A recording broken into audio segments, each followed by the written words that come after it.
Welcome to the Old Lady Hour with Lorrie and Sheryl. Today's guest is Kerry Madden Lunsford, and we're so excited that she's here and came all the way from Birmingham to do the interview, and so we're going to have a great time today. We already started off this morning with, I had a wet painting next to a dry painting, and we had a little mouse visitor who made little mouse prints all across the top of the other painting. So I think maybe I'll have a little mouse helper now. Or a possible picture book. Yes, that's right. It's kind of, Ratatouille, but for artists. Right. So, you see the little, exactly. You see the little beret, which is good because Kerry writes books mostly for children, that's you haven't written for other audiences yet, or I've written memoir, and I've written, and my first novel was for adults, but it was, but variety. Yeah, variety. Yeah. The recent one, Werewolf Hamlet, is for young readers, but more like middle later, grade. Yeah. Middle grade, right? Yeah. So like an actual big chapter book. Yes. So that's great. Well, thanks for being here. It's really great to be here. Let's start off even with, since it's football season and everyone's talking about Alabama football. And your father's a coach. He was a coach. But not John Madden. Not John Madden. The only time I lied was when I was at a Books A Million in Knoxville, and this woman who worked at Books A Million, she had on a walker, you could count the steps, but it was in the 90s when the book came out. And she was, an older woman, and she came up to me and said, "You don't know how much it means to me that you're here. I have followed your father's carear my whole life." And she got so emotional. Just like, I just said, "Thank you." So I just said, let it go. Because I usually people would say, "Why aren't you proud of your father?" I'm like, John Madden is not my father. So the first novel looks like I have not read it, but I can see the cover, and we'll show it. There's a football on the cover. It's called Offsides. Yes, yeah. So it was. This came out in 1996. It was my very first book. Diane Keaton optioned it. It made the Hollywood. For 4 years, we did the pitches, and, and it was going to be a half-hour comedy. It was going to be a dramatic film. It was going to be from the coach's point of view, the daughter's point of view. But basically, it's about it's a very autobiographical novel of growing up the daughter of a coach and not being a jock or a cheerleader and trying to figure out where you fit in this world and moving all the time and dressing as a wildcat or a now kids, you're a cyclone. Now kids, you're a demon deacon.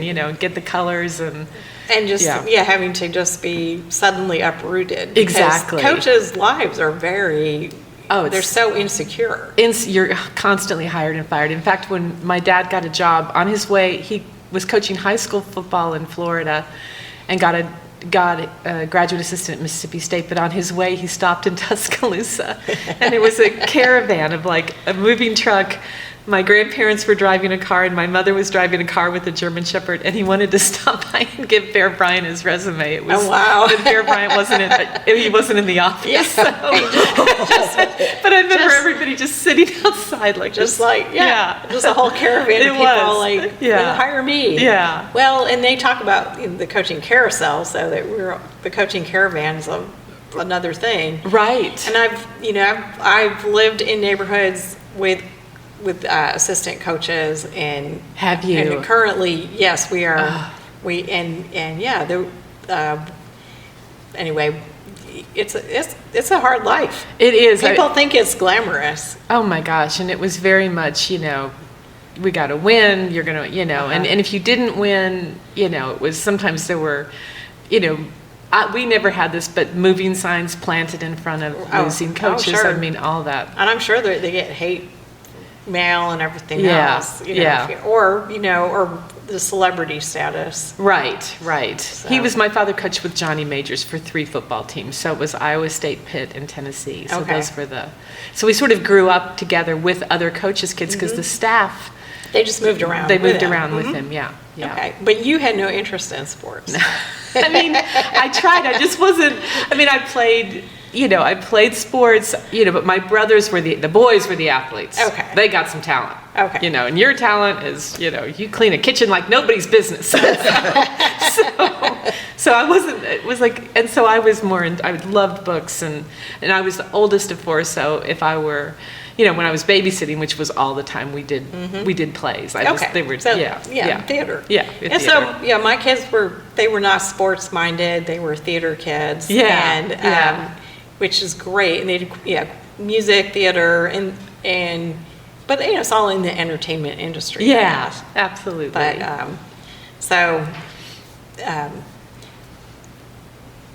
theater probably, I was reading a little bit about you that you wanted to write plays. Yes, I mean, I went to I went to the University of Tennessee, and Dad got a job with the Detroit Lions, and I thought, I'm not going to Detroit. So it's just when I was starting. It was my senior year of high school, and so I was able to finish my senior year, and then I went to UT, and then they went off to Detroit, and I had this vision of like, I just couldn't believe I was still in Knoxville. I just wanted something, so I just was like, this is, because it was Big Orange. It was it's a college town. Yeah, it's a little bigger than Tuscaloosa, I think. But sort of the same. They're gonna float down the river in their Big Orange, and I had this. So anyway, my sophomore year, I applied to be an exchange student in Manchester, in England. Mm-hmm. And so I couldn't believe I got it, but I got to go for an entire year. Wow. And it was life-changing because I met a group of British drama students who told me that I was a journalism major, and they said journalism is a grotty trade school occupation, and if you want to be a real writer, you should be a playwright. And so I began then to start to write plays, or just, I didn't even know what, I was like, of course, I didn't even know what I was doing, but I would just started writing plays, and then just from overheard conversations. I was also writing little pieces about what it was like to live in England and sending it back to the Daily Beacon. This was so much in the olden days that I would type them up on a typewriter, mail it, and then somebody would type it up, and it would come out like a week or 10 days later. So I wrote about 6 or 7, columns. But anyway, I came back to UT and switched my major to theater and English, and then stayed and did an MFA in playwriting. And so then I began writing plays. And had some produced in Los Angeles. Okay. And between England and going back to Knoxville, I met my husband. We spent our first year of marriage teaching English in China. Okay. And I was also writing plays there, and thinking, how can I be a playwright? And then when I come back, and then we ended up moving to Los Angeles. And my brother-in-law, who was a cameraman for like All in the Family, the Jeffersons, Married with Children, all these old, and so our first couch was from the Jeffersons. Wow. So that was, that's really cool. It was so funny. Moving on up. Right. In Valentino Place Apartments. That's It was so funny. But anyway, that's when I had some plays done, but we also began having children, and I would bring them to the theater, and they would jump on the actors and break the props, and we couldn't afford a babysitter, and I thought, let me just figure out how to start writing fiction and whatever else I was going to do. So that's when I started writing Offsides. Okay. Yeah. Well, that's pretty good. Yeah. And obviously, we had a couple of things in common. One, a lot of our friends they're born in 1961. That's right. I had noticed that. I'm like, all right, well, we are the old lady hour, right. So you are at least an honorary old lady, well, right? You don't look like an old lady, but Thank you're you. But one. 1961, that's the year. And we did, my husband and I and my daughter, when she was 4, spent summer in China. Oh, you did? And we were in Qingdao. Okay. And it was in 1993. Okay. And it was just as things were opening up. Right. And so it was a very odd experience for us, particularly because of we weren't in a place that had seen a lot of, let's say, a blonde-headed, blue-eyed little girl. Yeah. And so we got a lot of it. So we felt a little bit like celebrities or circus freaks. Right. So a lot of people took our picture. We were there in '87. We spent almost yeah. 8 months in '87. Okay. It was our first year teaching there, and I thought, if I ever see a famous person, I'm walking the other way, because we drew a crowd. And Kiffin my husband's an actor, so he could perform. Sure. You know, He liked it. and he totally enjoyed it. Well, unfortunately, our 4-year-old, who's now, she's an artist, but she's running for Hoover City Council. Oh, great. She's in a runoff. I'll just put that out there. Okay. Anyone in Hoover? What's her name? Liz Lane. Liz Lane, okay. And she enjoyed it. Like, I mean, it was a little overwhelming at times, but she's a people person, so, and she did a lot of theater. Right. So it was fine. Oh, that's great. Yeah, but it was an odd outing for us. Right. Anyway. Yeah. But that's, I mean, all of these experiences are really. It was such a great way to begin a marriage, because we were 2 of 4 foreigners in Ningbo, and there were no books. There were I brought books, but it was a brand new university built in the middle of rice fields, and but about 4 months in or 6 months in, the entire Penguin paperback arrived. Oh, wow. A library arrived. So it was like the whole library was just orange spines. Penguins. But it was great. And we had Time and Newsweek, but we had to read them in the library. It was very isolating, but it was also I had my students writing and performing plays. That's great. So it was great. And I'm still in touch with some of them, Right. which is well, great. That's yeah, good. Yeah. So I did notice, when you were in Manchester, that has a direct connection to the current book, The Werewolf Hamlet. Yes. How they were arguing over, was it Hamlet itself? Yes. Okay. You want to? Okay, that story. So, I was adopted by this group of British drama students, and I also, when I was in Manchester, I couldn't wait to see who I was in a dorm, and I thought, who are my neighbors going to be? Are they going to be from Scotland or Paris, and it was like Maryville, Tennessee, St. Louis, Missouri. And I was like, oh my God, they've stuck us all together. Right. And I was like, I couldn't believe that I had come to England to live with Americans. Right. And they all wanted to live together and cook together. Sure. And I was like, that's not the point. No. So when I found this group of friends, I said, I want to move into a flat. The idea of a flat. So I moved in with 2 British drama students, and then groups of them would come over on their way to rehearsal, or they were always like going and doing, and I had no rehearsal. I had nothing. Sure. Because I was just sort of just wanting to be like them. And they came over one night, a group of them, and they got into this rip-roaring fight over Hamlet. They were just, Hamlet was, you wanker, he was in love with his mother, and it was just this horrible, fascinating fight that I just couldn't believe. It would be like people fighting over football teams. Well, that's where I came from. I mean, people argued over whether we were going to beat Alabama. Right, that's right. That was the argument.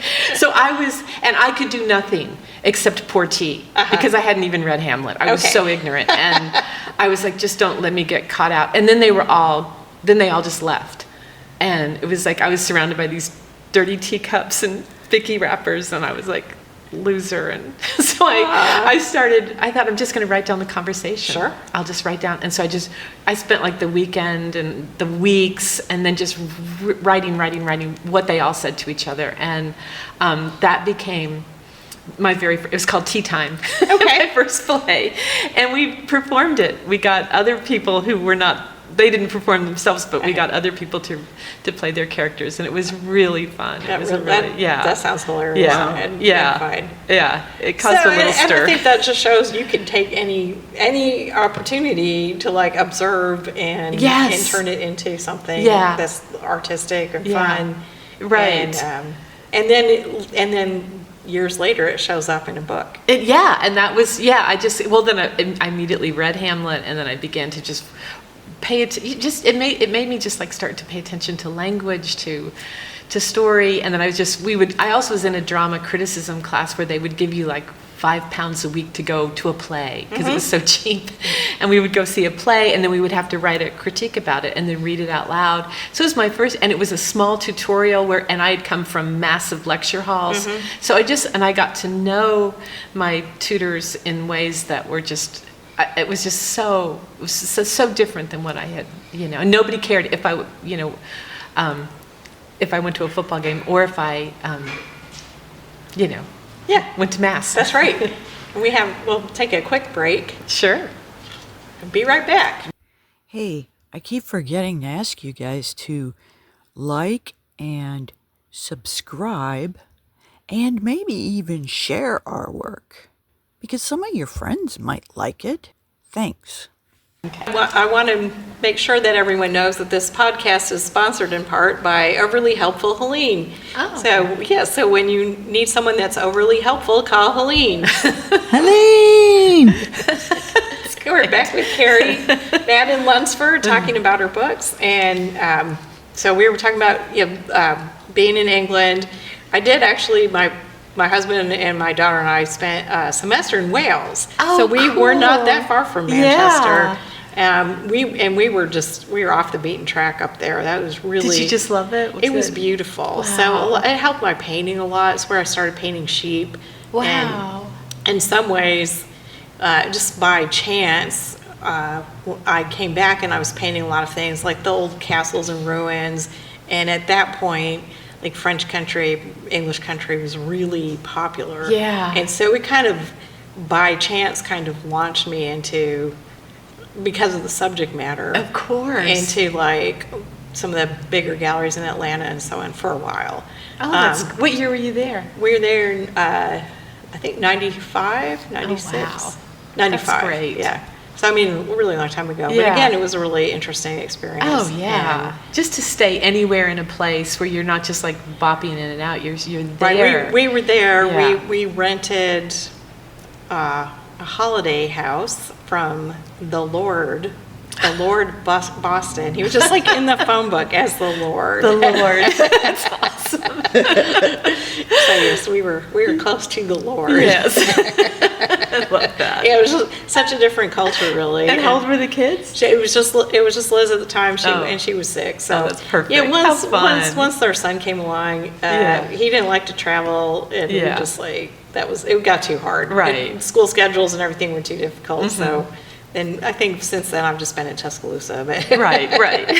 That's great, though. So I did want to ask, since you do, I mean, a lot of your books have been for children. I'm sure you get asked, when you were a child, what did you like to read? What was there a particular moment when you're reading a book and it just like grabbed you?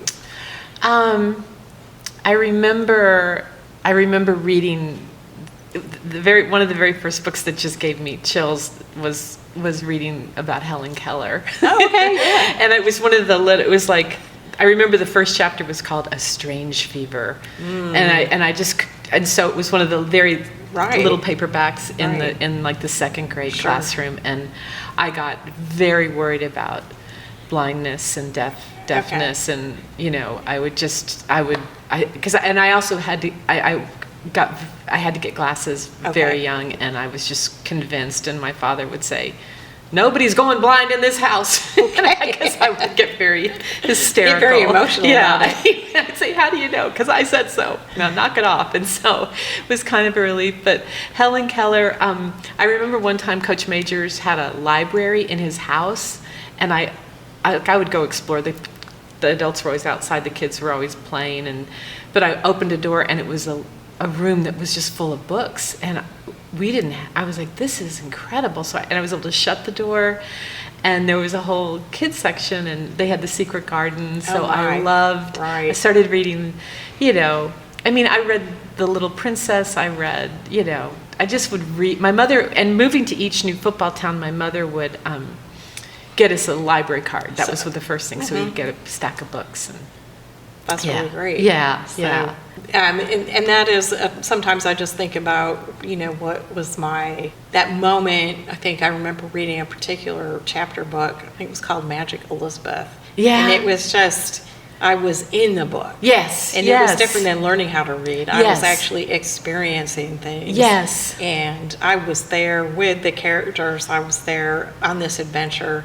And I think it was like around second grade or Yeah, so. yeah. And then I remember at the end, when I finished it, I cried. Yes. Because I didn't want it to end. Right, I'm like, I right. wanted to stay there. Yeah. And I think that's what I always feel when I'm reading now. I want that experience still. I know, where you just lose yourself You're just completely. and just like to feel, and there have been books where I'm just like, no, I don't want it to end. Yes, that definitely. And then just feeling like you are, I was so deep, like there was one called Ready Made Family, all the Jean Little books, Katie John, just where you just like, you are completely absorbed and you can, and then I also loved music, I loved musicals like Olive. I would make the kids perform as orphans. If I was reading Little House, they were, you know, the characters from Little House, or if I was reading, you know, Oliver Twist, they were orphans and we were making gruel. You're in it. We were in it, yeah. And do you feel that way with the books that you write, that when you're in it, are you like, you're in it? You with the really are. characters? You feel completely, you can just, I mean,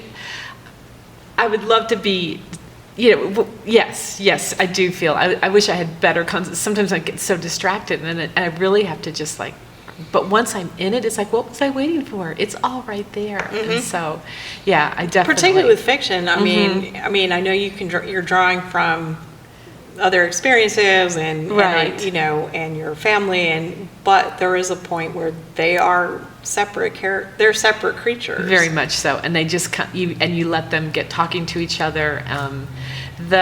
In Werewolf Hamlet, there's in between each chapter are these dialogues in the night, and those were because somebody had said, this is the new novel. Somebody said there are no quiet moments in your book, so I was like. Those were the little excerpts. I put in the quiet moments. They're a little play-like. Yeah. But they're also a little bit like poetry to me. You know. Oh, right. Thank you. Yeah. No, I mean they had that very condensed Yes. feeling. Yeah. And a little bit guarded. Yes. Because it's a conversation between the two brothers. Right. And right. I think you captured that in that they don't really say what they mean all the time. Exactly. And it was just like, and writing those, I was I really felt like one of the just like I'm in that room with them and it's late and those little conversations. So. That's good. Yeah. Well, let's talk a little bit more about, since we are talking about the current book, Werewolf Hamlet, because it does combine a lot of theater. I mean, it's obviously the subject. Right. But also, you know, it's about Los Angeles, where you lived, which is, I feel, you said that's a character in the book. Definitely. And so someplace that was really important for you to be in. And you recently moved from there. Yes. Back to Birmingham. So what's that move been like? Well, so, you know, we have 3 kids, and in 2007, I came here to do research on a Harper Lee biography. Okay. And so then I was doing school visits because I had some Smoky Mountain children's novels. Which I want to mention too. But, Yeah. We'll get there. to all that. Yeah. So anyway, so I was here in Alabama, and I got invited in 2008 to do more school visits and do some more research and do the interviews. And one of my friends was teaching poetry at UAB, and I had been approached at another university about coming and teaching writing for young people, just as a one-off. And I said it to my friend, and Danny Anderson, who's a wonderful poet, and he said, you should apply here. We have a tenure track line. And I was like, I said, my life isn't Los Angeles. I can't do that. He goes, just apply. And so I applied just for really without ever thinking that I would even get it. And the dread of getting it. I want to uproot everything. But one kid was already in college. He was at UC Santa Barbara. And when I got offered the job, one kid was about to go to Sarah Lawrence. And my husband was an elementary school teacher for LA Unified School District, and I was a freelance writer. Okay. And we'd never even owned a home in LA. We were constantly struggling to just, okay, I got in advance. Let's pay off the credit card. Right. You know, it was this struggle of, And so I thought a tenure track job, I'll try it for a year and just see what I think. So I went by myself, and our youngest was in 5th grade, and our youngest wanted to finish 5th grade in LA because they'd been in that school since kindergarten through 5th grade. And it was the school where my husband was teaching. So the two of them would go off to school together. So I came here in 2009 thinking, I'll see. I mean, I almost thought the first night in Birmingham was so awful because I was like, it was like lawn chairs and an air mattress. In a terrible apartment. Not terrible, it was fine.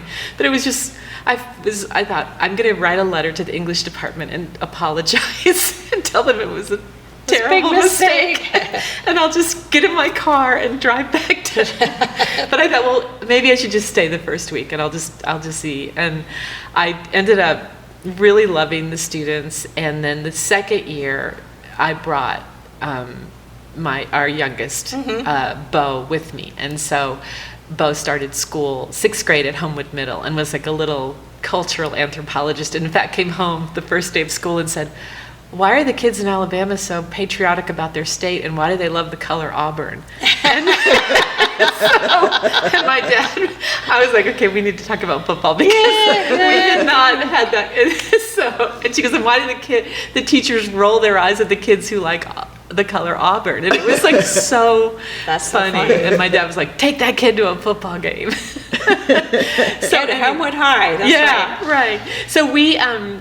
So then Bo got into ASFA and Alabama School of Fine Arts the next year, and we began to just create a life here. And so, and then we would fly home every Christmas and all summer.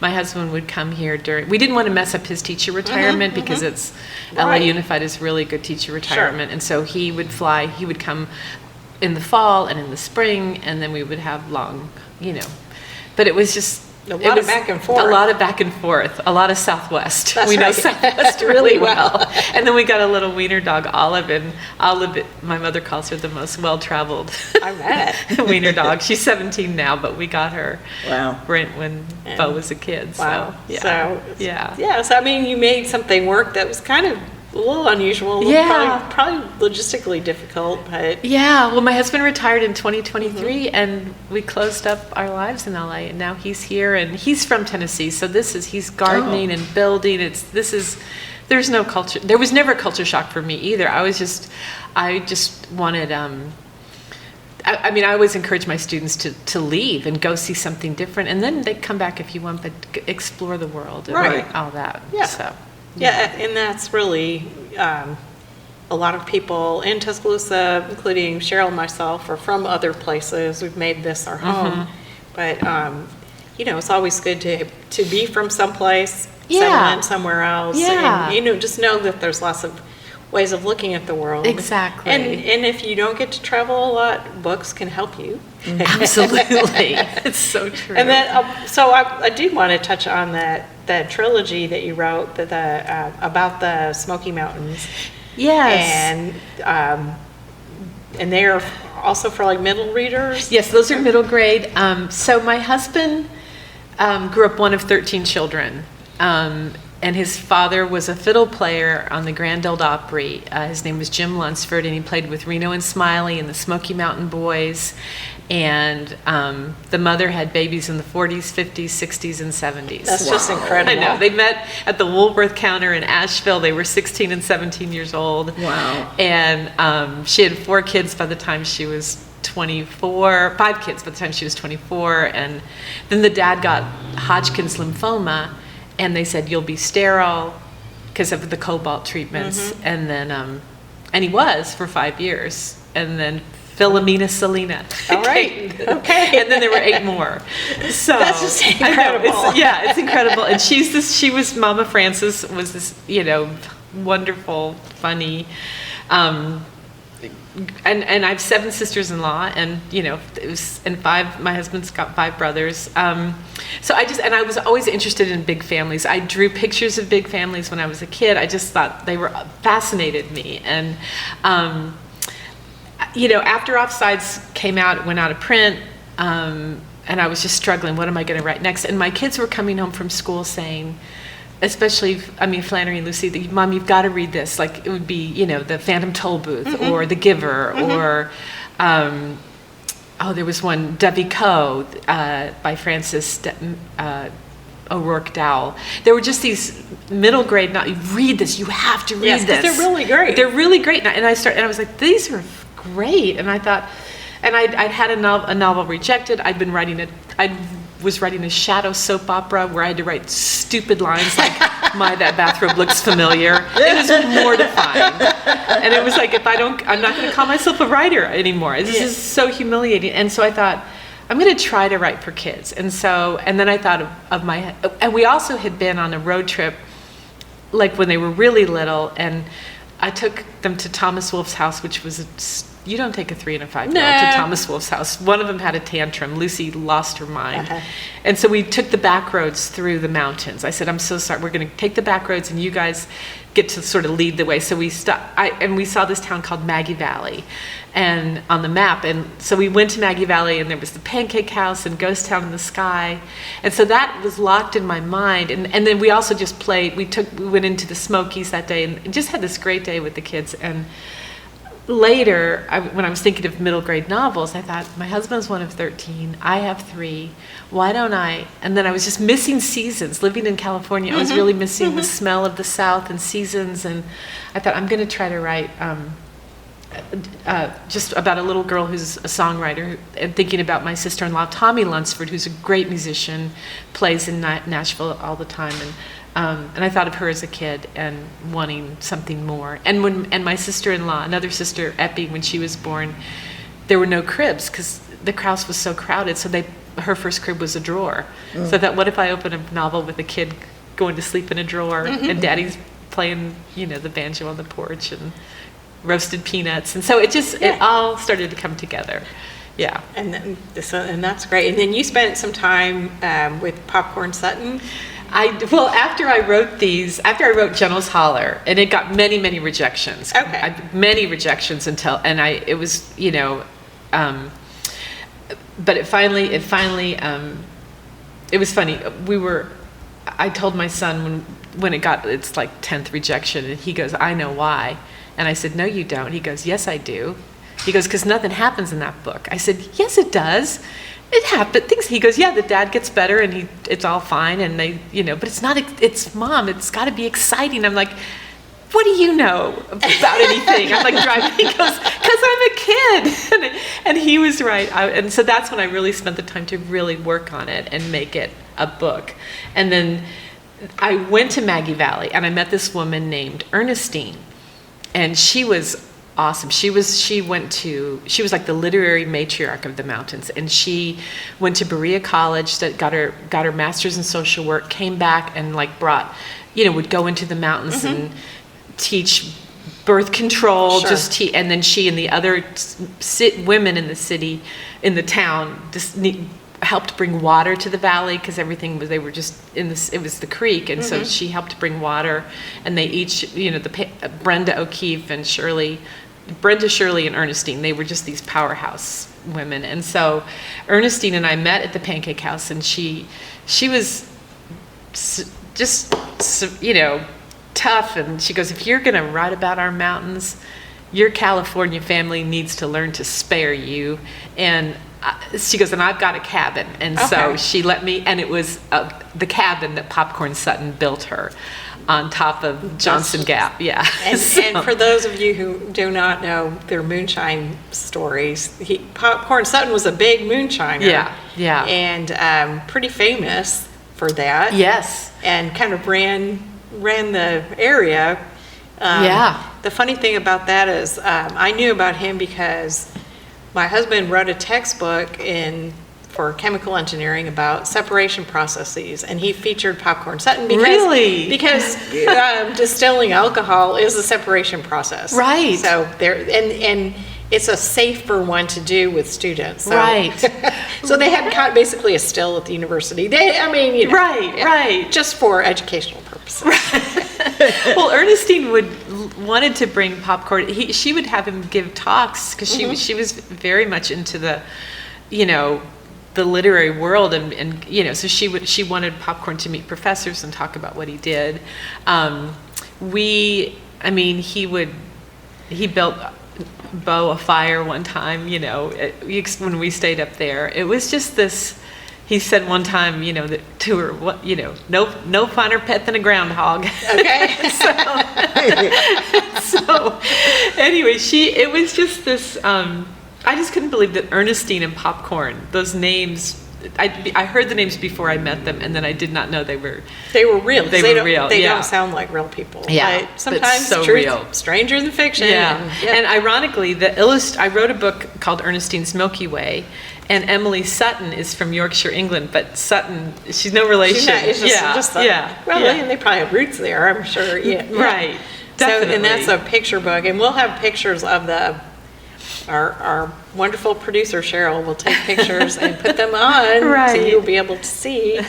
So it's so when you're writing a middle grade book, do you put yourself in that mindset of a child, you know, like that age, or you know, how is it different than writing for like a novel for adults, or is it different?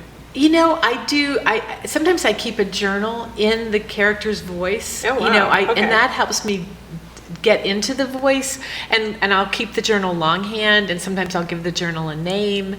Or I looked at some of my kids' old forced school journals, like they did not, you know, and there was one where it was like, I do not know what to write. I am forced to write against my will.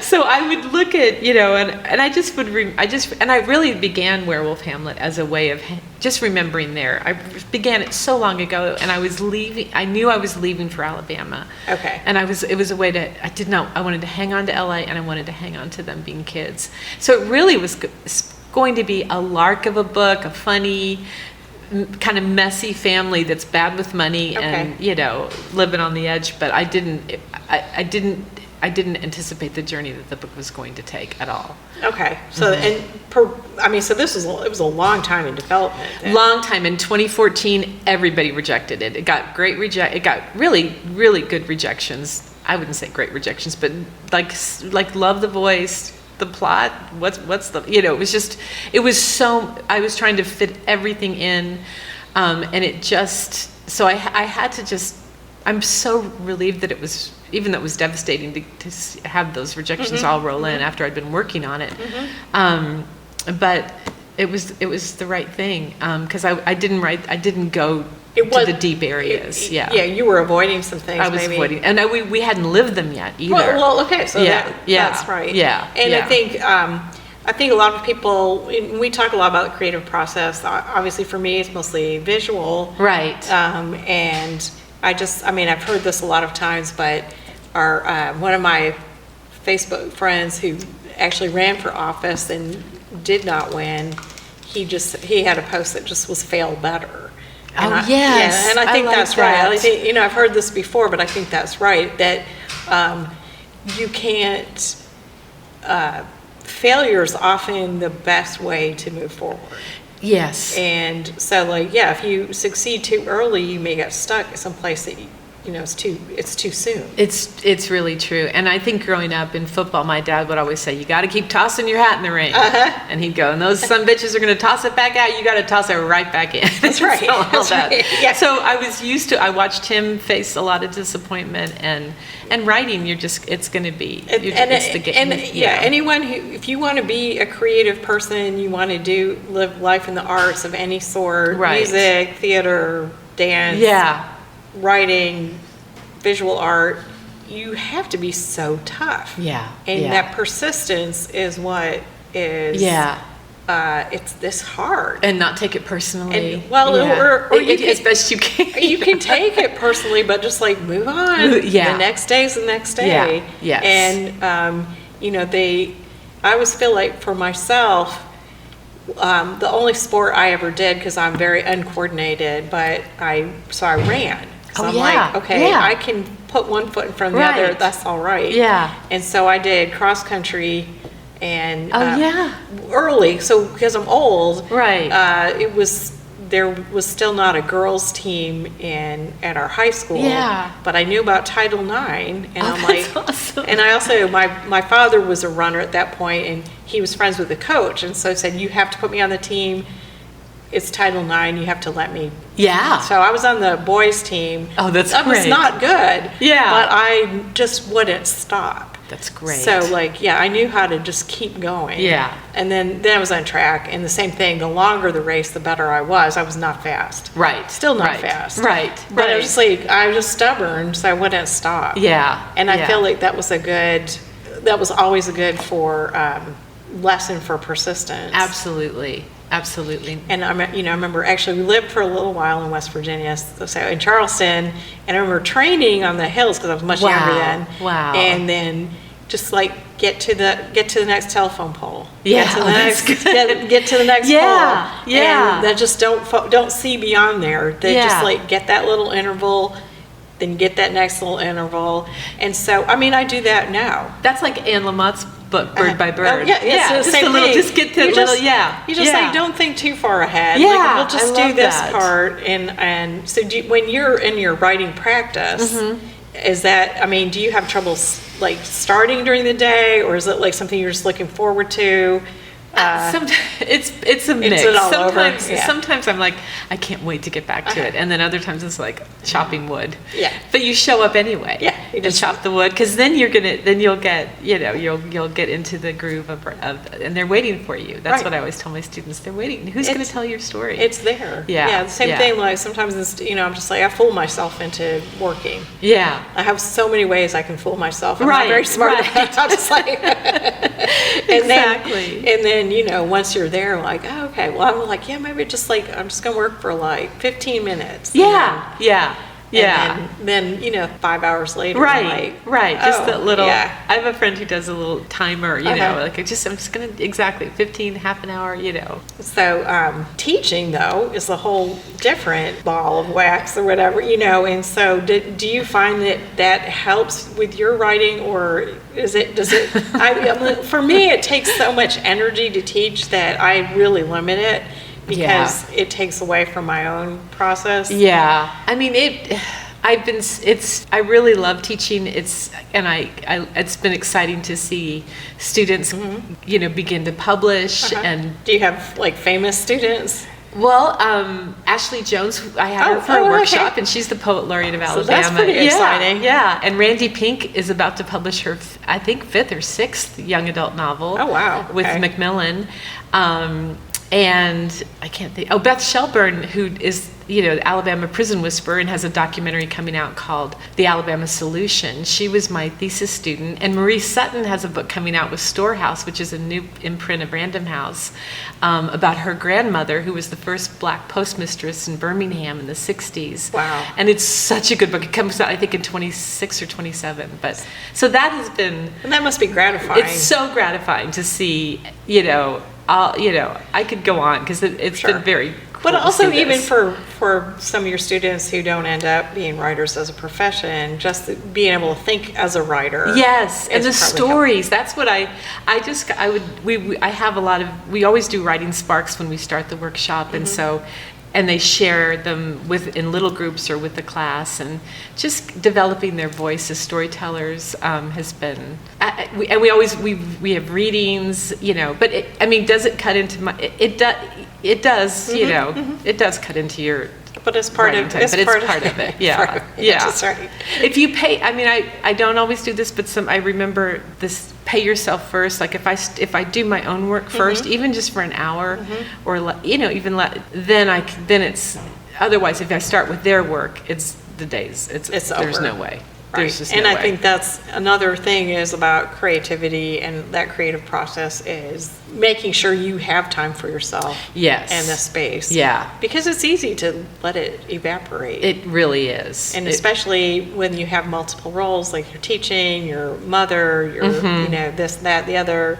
Right. It can be gone and the day's over and you're tired. It's so. I went to the Virginia Center for the Creative Arts for 2 weeks. So I couldn't believe how much I got done In 2 weeks. in 2 right. weeks. Yeah, Just so you can concentrate. Yeah, and John T. Edge, he is starting it's called the Deep South Convening, and they are starting in Mississippi on Faulkner's land. They're creating a kind of a residency for 3 artists that'll open, I think, in 27. So Oh, that's pretty I cool. find I think to go to a residency, if you can, where you don't have to teach or perform or do anything, but just like they give you a room, and you've had several residencies. I've had several, and I get so much done. Which is really nice. Yeah. I mean, I think about that for myself, but I mean, I have this space, and if you do hear some like noise in the background, they're working on our building today, so that is part of it. Yeah. We've had lots going on today in the building, but this space that I have is kind of beautiful. It's really nice. I feel very privileged to be able to have it. Yeah. And it's like, I just think of it as my everyday residency, Yeah. because I get to go to work and In this gorgeous gallery with all your and the paintings. light is really good, Yeah. and it's just perfect for what I do. It's my residency too. And yes, and Cheryl's That's great, too. Cheryl. And and it allows me to involve other people here. Mm-hmm. We did just have like a reading for Josh to Wow. go for his book of poetry. And so, great. it allows me to do things that I wouldn't otherwise Right. if I just work from home. Right. No, I love this. It's a So- beautiful space. So it's great. Well, going back to Werewolf Hamlet, because that is the book I'm most familiar with, and it is most recent. It's going to come out in a audiobook next month. Yes, October 7th, it's going to be an audiobook. Mike Butler Murray of Schoolcraft and Murray, he also has a singing a duo that's kind of like, somebody described it as Flight of the Conchord for the 60 crowd. Okay. It's very funny. But he's the reader. He's the and he does such a brilliant job. He's so funny. So that comes out in October, and then the paperback is next May. Okay, so there's more to come with this. Yes. And I did want to touch on the part of the book that I feel like was what you really wanted to talk about was there weren't actual werewolves. But Right. No. Yeah, there are no werewolves. there's no werewolves. It's not like what was it? Zombie Pride and Prejudice. Right. Oh, right. Yeah. Right. It's right. not that. Yeah. It's a metaphor for drug addiction Yes. or addiction of any sort, really. Right. And the older brother is the one that is like acting like a werewolf, according to his younger brother. Mm-hmm. And so, I mean, you have some family experience with this, and Yes. so I don't know if you wanted to talk Sure. about it. I mean, yes. So the little brother in Werewolf Hamlet, Angus Skettlefinger, thinks if he puts on Hamlet with werewolves for his 5th grade project, his big brother will stop drinking and using and become his normal, beloved big brother again by Friday. Mm-hmm. And so when our family began to go, our son struggles with mental illness and addiction and Mm-hmm. lives unhoused in Los Angeles. And we've been on this journey for over a decade. And Wow. Yeah. it's not ever the journey that I thought I would ever be on as a mother. So I imagined my son, at age 10, he was very much like, he was constantly performing, doing plays. And so I tried to capture him at 10, and then at 17 when the wheels started to come off. And Right, right. And I just thought, well, I just had to, we did not have any clue what we were doing. Well, and I mean, how would you? Yeah. I mean, and Yeah.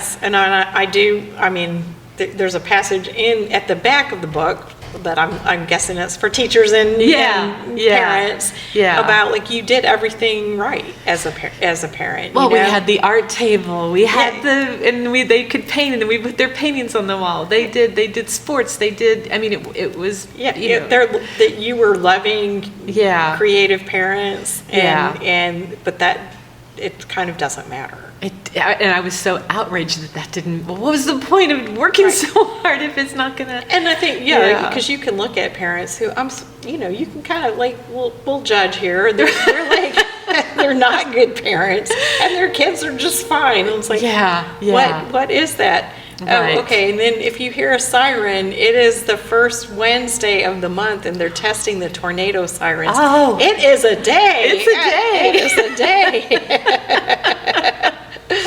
So that's, Cheryl was looking Yeah. a little worried there. I And hear I'm like, it. I yeah, hear it. no, Here they go. oh, and there goes an ambulance. So we are having it's a very dramatic day is. at the studio today. So. Well, when he started going off the rails, I would stay up all night. I would think, well, I could kind of learn not to sleep, but every siren, I was thinking it's headed our way. I was catastrophizing. I was Well, and it's hard not to do that, Yeah, even yeah.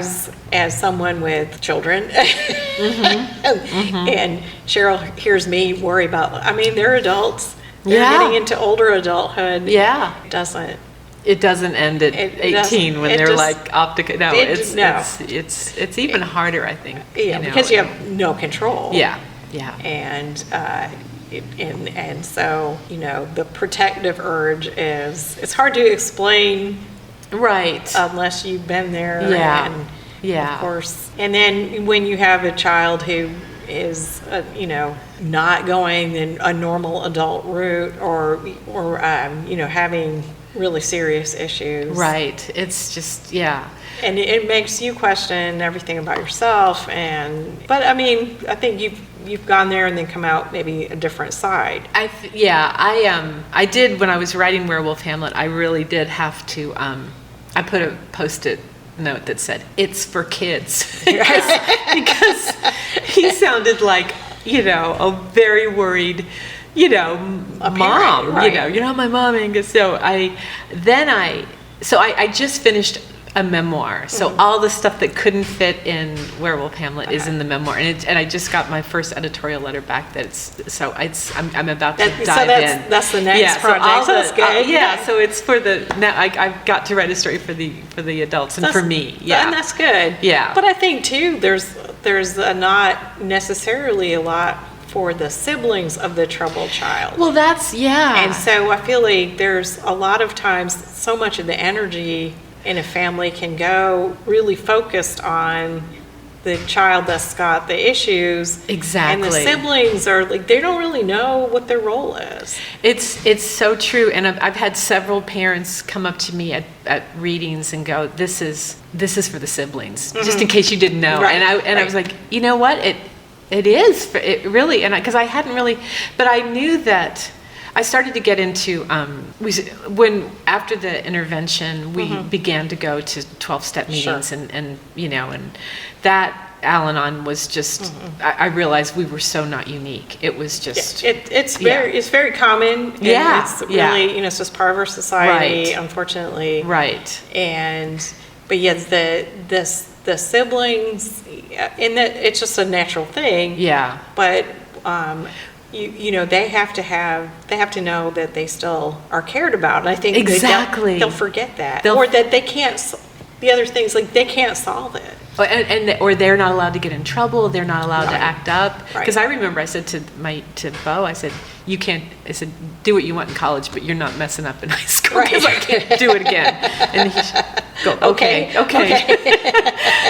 Bo has done fine, and so is Lucy. But I really and they love their brother. I mean, now we're at a point where there's no more arguing. It's just love. It's just listening, and it's no more advice. I stopped all of it because it was not giving him the dignity. Well, because I think you want to fix it. I want to fix it. I want totally to fix it. Yeah. I'm tired. My yeah. patience is gone. Oh, yeah. I just want this to be better. Right. And then you realize you can't. I can't. No, I remember that during the intervention, the interventionist looked at us and said, "I'm worried about you," and especially to my husband, "You're not well. I'm worried about you." And I'm like, "What's he talking about? We've got a kid to save." I could not fathom that we had to reclaim our lives and learn to heal, because we were like hair on fire mode. So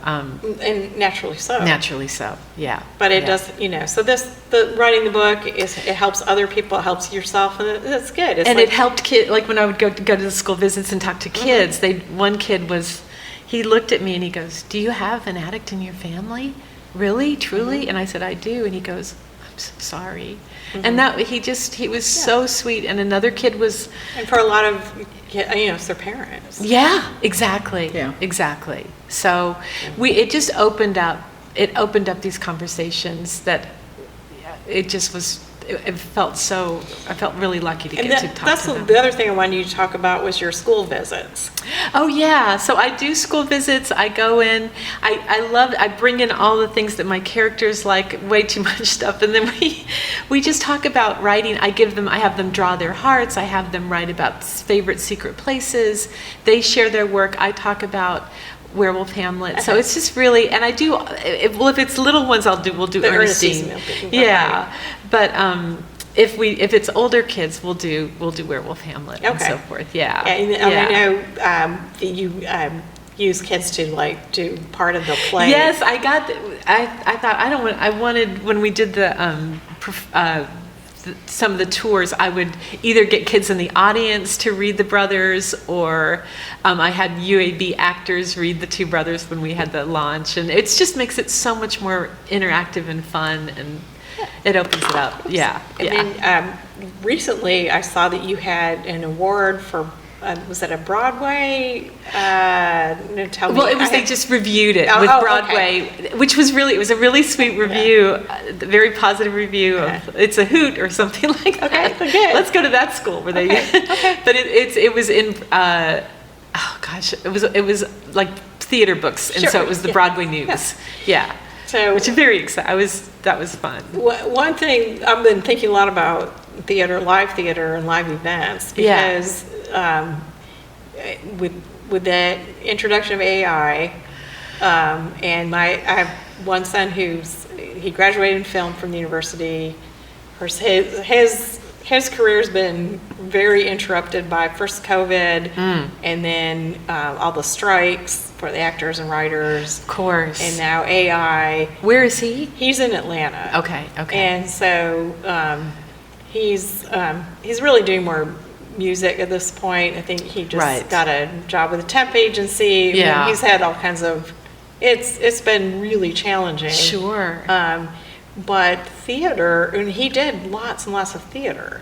And I said, think about that. So I think he's back to writing some, he's still thinking though maybe screenplays. Right. But well, my friend, I said live theater is going to be what people need. they're going to need it, exactly. And my friend Mark Cabus, who's a wonderful actor, he's approached me about collaborating a stage adaptation of Werewolf Hamlet, which would be really fun to do as live theater. Yeah, and I think I just say you can't get that experience other than in person. Yes. And I think we need that. We totally, the human connection and just being together, and I couldn't agree more. It's just, there's something that happens.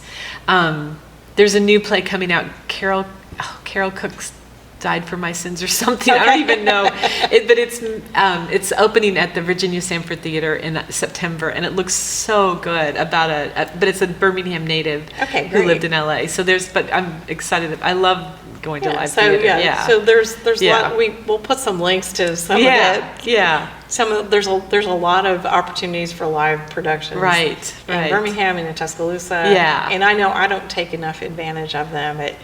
As I said, when my kids were young, and particularly in high school. Yeah. Yeah, they were the theater kids. Yeah, that's exactly. Yeah, and it was, it doesn't mean that they needed to stay with that as a profession. Right. Although, that experience was just invaluable. It was, because they just, from building the sets to, costumes to just the collaboration. And even for myself, I did a lot of theater when I was in high school. Yeah. And I got really more interested in painting sets than anything else. Right. But not surprisingly. Yeah. So that was great. But it was good. You Yeah. know? And even now, I kept, for my son in particular, was always making little sketch movies for YouTube, and then they had a class where they did it.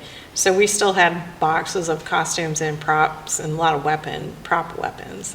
So that's, my granddaughters, that's the first thing they go. It's for the dress-up box. Yeah. It's great. For some reason, they love, there's like a bald wig with gray, grandpa hair. That is their favorite thing. And the That's so gun. funny. I'm sorry, the toy guns. I mean, Yeah. they don't look real, so it's okay. So, Right. Our kids had loved the Bowie wig. It was Yeah. that red wig has been, Right. passed along. Yeah. They made movies. I'll put, these are on YouTube. One is called The Patient English Dachshund, where our dachshund was the English patient. Oh. So we found that. It's very weird. And another is Toys for Sale. So those were movies that all three of them would make when they were little. So, that's really fun. Yeah. So yeah, I mean, there's so much that and it's great to have those tools of both film and Right. and live theater and just like being free to play. to do that and play with it. Yeah. Well, I think so. We were so often at a football game when my sister and I, we were really good at watching the clock. Yeah. It's going to tick down. It's not going to be in the stadium forever. So, just because it would go on. Oh, yes. And on. And my dad was always the last one out of the locker room. So it was the being able to play and not just be a Confined to it. Yeah. I think that's what we gravitated, because my sister is in the arts too, and my brother's a musician, and my other brother he's the financial planner, but his daughter just got a job with National Geographic, and she's a writer, and so it's been exciting to see other ways. It goes off. Yeah. Okay, Yeah. this was like making me think about the neighborhood we just moved from. The neighbor across the street was Coach Kynes, Joe Kynes, he worked for the university, he was retired, but so my sons would be out there in all kinds of costumes and in the middle of the street, filming their movies, and he just loved it. So That's great. Yeah, no, Charles was never going to be on a sports team, Right. but yeah, that was like he always said, when you get your Academy Award, remember to mention me. That's awesome. I love that. So it was a little combination there. Right. Yeah. So at least it was appreciated. So. That's great. That's great. Because sometimes they had me like, they couldn't for a while because they couldn't drive yet. So if they needed a car prop, I had to drive down the street and they'd be like directing me. And, Right. Oh yeah. Yeah. So Yeah. fortunately, it was not a busy street. Right. That's great. Well, I think we have come to our hour, and I really thank you so much. This has been so much fun. And we'll put all of the titles and everything on our YouTube podcast. Yeah. And thank you so much. You're so welcome. This was great. Sheryl, it's time to watch our shows. Yeah, we gotta watch those shows.